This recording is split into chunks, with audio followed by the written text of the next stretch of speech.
Bonjour, nous sommes à Monaco, bienvenue pour le JT de cette édition 2016. Alors Eric, on va parler tendance, on va parler un peu business, on est sur un salon business. Et on va commencer tout de suite par des secteurs historiques et il faut le dire en voie de réduction sur le salon, le GP, l'image et l'audio. Oui, alors bonne nouvelle cette année quand même Philippe, bonne nouvelle, on en a besoin de bonnes nouvelles. Le marché de l'électronique grand public va retrouver des couleurs, il va se situer à plus de 15 milliards avec une progression de 3%, plus de 3%, nous a annoncé GfK.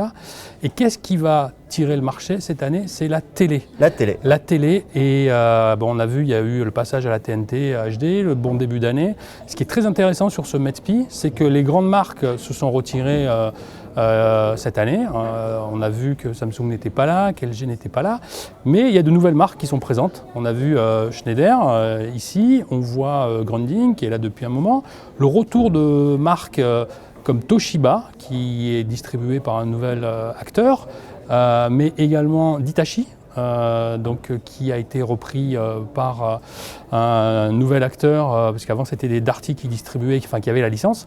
Donc finalement on voit que le marché de la télé n'est pas complètement absent du METPI, même si effectivement il n'y a plus les grands acteurs. C'est la même chose aussi dans certains domaines. On est sur des marques qui doivent se faire connaître, gagner encore en visibilité, c'est la raison encore pour ça qu'elles sont au METPI. Oui, tout à fait. En fait, ce qui se passe, c'est que les marques A ne sont plus présentes et que c'est les marques, la nature a horreur du vide, donc les marques A n'étant pas présentes, les marques B sont davantage visibles et les personnes interrogées sur ce salon sont très satisfaites du salon puisqu'effectivement, elles ont vu les interlocuteurs, les acheteurs, même si les acheteurs viennent de manière un peu plus courte que par le passé sur ce salon. L'audio, c'est un peu la même chose. L'audio, pas d'audio hi-fi bien évidemment de grandes marques, mais les marques généralistes présentent du multi-room ici, du petit audio, il y a toujours eu un fond ici sur le METPI. Un ou deux exemples de petit audio. De ce que tu as vu, de ce que tu as trouvé intéressant. Ce qu'on a vu, il n'y a pas de grosse révolution, on est dans le Bluetooth depuis un certain moment. Après, le multi-room qui a été lancé par de grandes marques comme Sonos, aujourd'hui de plus en plus va se diversifier chez ces marques-là.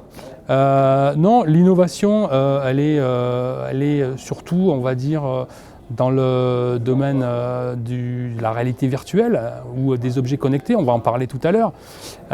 Il n'y a pas d'innovation de rupture sur le METPI. De toute manière, ce n'est pas au METPI que les grandes marques mondiales présentent, ça on le sait, leurs innovations mondiales. Il y a des salons comme le CIS où effectivement les produits sont présentés en première mondiale. Ici, on est là pour justement voir ce qu'on peut faire au niveau du business, ça on le sait. Donc c'est plutôt des confirmations de tendance qui sont données ici. IT. Effectivement, les grandes marques comme Lenovo, comme HP, comme Asus sont toujours là. Les ordinateurs portables évoluent aujourd'hui, on a de plus en plus de PC hybrides, tu sais ces PC sur lesquels on peut détacher l'écran. Mais quand je dis que le PC traditionnel disparaît, il y a des solutions aujourd'hui très intéressantes. HP qui a gagné un prix nous propose un ordinateur qui en fait est un smartphone. Alors on ne sait plus si c'est un smartphone ou si c'est un ordinateur. En gros, on a toutes les fonctions d'un PC dans quelque chose qui a la taille d'un gros smartphone. Intel qui est juste à côté aussi nous présente, c'est pas une nouveauté, ça a déjà été présenté par le passé, un nouveau form factor en fait, quelque chose qui est aussi grand finalement que 2 ou 3 tablettes de chewing-gum et qu'on peut connecter à sa télé pour la transformer en PC. Donc le PC tel qu'il existe finalement a disparu et c'est ce qu'on disait il y a quelques années, c'est que l'informatique aujourd'hui est partout. Donc ça devient aussi assez compliqué pour la distribution, de voir comment on va situer les objets. On est ici dans un lieu où il y a eu des tables rondes, où on a posé pas mal de questions. Comment vendre ces objets? Alors Eric aussi, le METPI, c'est un salon où il y a une forte présence en téléphonie, que ce soit les appareils, mais surtout les accessoires. Alors là, que penser? Il y a des acteurs qui étaient l'année dernière, par exemple comme Wiko, qui ne sont pas là. Il y en a d'autres qui arrivent. Oui, c'est comme dans la télé, quand les grandes marques A ne sont pas là, ce sont les autres acteurs qui sont davantage visibles. À l'entrée du salon, ici, il y a une marque comme Crosscall, qui est une marque qui se positionne sur les marchés de l'outdoor aussi, des marchés assez dynamiques. C'est le président de Samsung qui vient de prendre la vice-présidence de cette marque. Donc, une marque spécifique pour sport extrême, hein, pour rappel, ouais, avec des modèles étanches notamment. Ouais, mais c'est vrai qu'aussi, voilà, on a vu certains acteurs, la téléphonie mobile est un marché très compétitif et on voit de nouvelles marques. Il y a 2-3 ans, on a vu la montée de Wiko, là c'est Crosscall. On a vu d'autres marques historiques qui ne sont plus ici. Donc, il y a Huawei qui est là. Oui, et tout à qui fait. On peut pas, bientôt, ce ne sera pas une petite marque. Après, ce qui est intéressant dans la photo, par exemple, c'est le développement de nouvelles solutions. On a parlé des drones, hein, qui sont là aussi pour faire de la photo, de la vidéo. Il n'y a plus les acteurs de la photo traditionnelle. Non, mais il y a les nouveaux.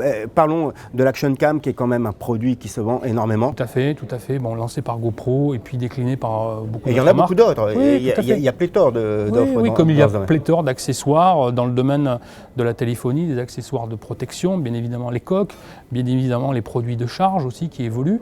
Voilà. En photo, des marques comme Polaroid, enfin licenciée Polaroid Photo, hein, la licence Polaroid Photo. Polaroid Photo avec un appareil assez intéressant. On a vu revenir justement ce genre d'appareil avec des prises de vue instantanées. Oui, là, il sort en septembre, il est de plusieurs couleurs, c'est ça. Et en fait, on peut sélectionner, la nouveauté, c'est qu'on peut sélectionner la photo qu'on va imprimer et le connecter avec son smartphone pour aussi imprimer à la version Polaroid sur papier thermique une photo prise de son smartphone. D'accord, ouais. Et également dans le gaming, puisqu'on n'en a pas parlé, dans le gaming, des innovations intéressantes. On va se diriger vers un marché où on ira un peu sur des modèles à la Netflix et à la Spotify.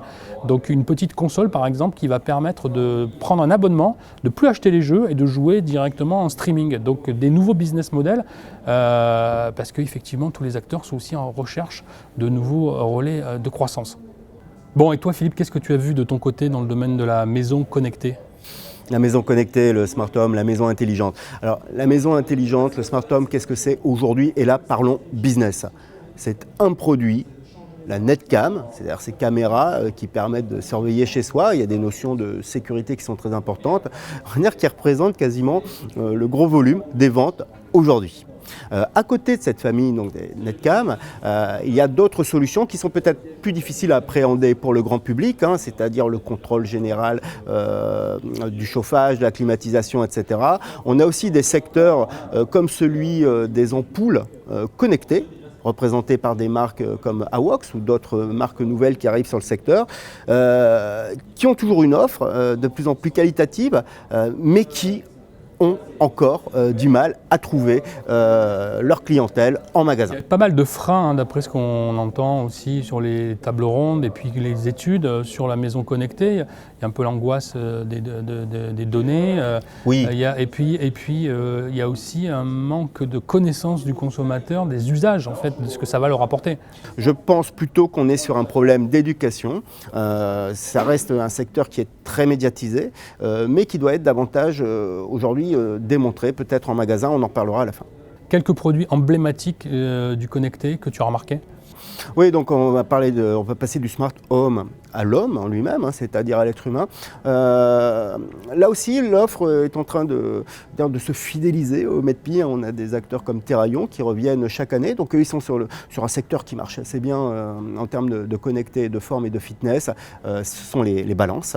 On a aussi des acteurs qui étaient l'année dernière qui reviennent comme Bluetense. Hein, c'est là une jeune entreprise qui fait on peut appeler ça comme un kiné connecté. On a la marque américaine iFit, qui est très connue aux États-Unis, qui est connue en France. On avait vu à Las Vegas. Qui est connue en France sur le domaine du sport. Et là, qui vient également ils vont présenter des chaussures connectées, des montres connectées. On a aussi dans le sport, avec Garmin, hein, qui a remporté le prix du jury du Grand Prix de l'innovation. Alors c'est le prix global, hein, le coup de cœur, on va dire, du jury, avec des lunettes et un système, en tout cas, de prévention qui permet, une espèce de radar qui permet d'éviter de se Alors faire ça, c'est vrai que c'est frôler par la voiture. le marché le plus important, les montres connectées aujourd'hui. Hein. Voilà, là, par exemple, ça répond à un véritable usage. Les montres connectées, ça permet de se surveiller soi-même, de surveiller sa forme, de vivre le plus longtemps possible. Et dans le cas de Garmin, c'est se protéger également en tant qu'être humain. Il y a beaucoup d'offres là-dedans, dans ce domaine, de la part de sociétés qui ne sont plus aujourd'hui, qu'on ne peut plus aujourd'hui considérer comme des startups. Autre nouveauté cette année, la création d'un espace dédié aux startups. avec la French Tech notamment. Oui, alors c'est pas une nouveauté que les startups soient présentes au MEDPI. On rappelle, c'est vrai que le MEDPI est un salon business, mais c'est aussi un salon dont le rôle est d'orienter sur les tendances futures de la distribution, des nouveaux produits, des nouveaux usages. Ce qui est nouveau, en revanche, c'est que la French Tech, qu'on ne présente plus, a un espace ici et a emmené avec elle plusieurs sociétés. Donc il y a cet espace où on va découvrir des nouveaux produits et qui ne sont pas des gadgets. Ça va être des boutons d'alerte. Donc là, toujours pareil, ça répond à un véritable usage, la protection de la personne, la sauvegarde des biens. On a aussi un produit qui est assez improbable ici, mais qui ne l'est pas tant que ça, Hydrao, une douche connectée qui permet de connaître avec précision sa consommation d'eau. Est-ce que je prends une douche à 20 litres, 30 litres, 40 litres tout ça, ce sera en détail dans Neomag. Mais voilà, mais quand je dis ça, ces produits ne sont pas incongrus. C'est-à-dire qu'on a vu, nous, des acheteurs de l'électrodomestique dire comment je vais vendre ça en magasin. Il ne se pose pas la question de savoir s'il ne doit pas vendre de la douche en disant c'est plutôt du côté de Castorama ou de Mobalpa, ceux qui font des salles de bain. Non, il se dit comment moi je vais le présenter. Je vais le présenter ce produit. Et ça vient, et on a vu un chiffre GfK que moi je trouve terrifiant. 37% des magasins en France n'ont pas d'offres connectées. Alors je veux bien que certains pensent encore aujourd'hui que les objets connectés, l'IoT, soient considérés comme un gadget. On dira qu'une chose, Eric, à 5 ans, à combien GfK estime la multiplication du marché? GfK estime que d'ici 5 ans, ça pourrait peser en prévision basse 3 milliards d'euros. Donc ça veut dire que c'est très important de prendre des positions sur ces marchés aujourd'hui, même si effectivement c'est compliqué à mettre en œuvre, même si ça demande des espaces spécifiques dans les magasins, de la formation de la part des vendeurs. C'est le marché de demain. Et ceux qui ne se positionnent pas dès aujourd'hui sur ce marché-là, risquent bien de rater le train. On a vu des enseignes rater le train de la téléphonie, rater le train du gaming. Et voilà, aujourd'hui, les gros acteurs, les GSS, les GSA, les alimentaires, nous le disent. Voilà, effectivement, problème de rotation, problème de stock, problème de jeunesse des marques dans le domaine des startups, mais on prend position parce qu'on ne veut pas rater le train demain. Le potentiel est énorme. Encore faut-il trouver les bons produits qui répondent aux bons usages et les mettre en évidence, en démonstration dans ces magasins. Et c'est là tout l'enjeu, c'est là aussi que le rôle, je pense, du MEDPI est important. Tout à fait. Apprendre à la distribution à mettre en avant ces produits. Tout à fait. Ça s'est fait d'ailleurs à travers des workshops. Ça s'est fait au travers de workshops. C'est vrai que cette année, le salon traverse une période de transition. On l'a déjà dit l'année dernière. Ouais. Effectivement, la situation est compliquée. Les grandes marques sont moins là. Donc les acheteurs peuvent se dire je ne viens pas parce qu'il n'y a pas les grandes marques. Mais il y a des marques aujourd'hui qui sont là et qui pourront devenir aujourd'hui des... Qui seront les grandes marques de demain, bien sûr, de toute façon. Tout à fait. Pour certaines, donc, on leur souhaite. Voilà, l'évolution se poursuit. Ce qui est intéressant, c'est aussi les remarques de gens qui nous disent c'est pas mal, on voit du petit électroménager, donc peut-être qu'il faudra pousser aussi un peu sur l'électroménager connecté, parce que là aussi la dimension connectée prend une importance croissante. Donc à suivre, voilà, à suivre. Et puis de toute manière à retrouver dans nos colonnes au fil des mois jusqu'à la rentrée sur Neomag le débriefing complet de tout ce qui a été vu ici et notamment au travers de nos reportages vidéo. Merci, au revoir. Au revoir.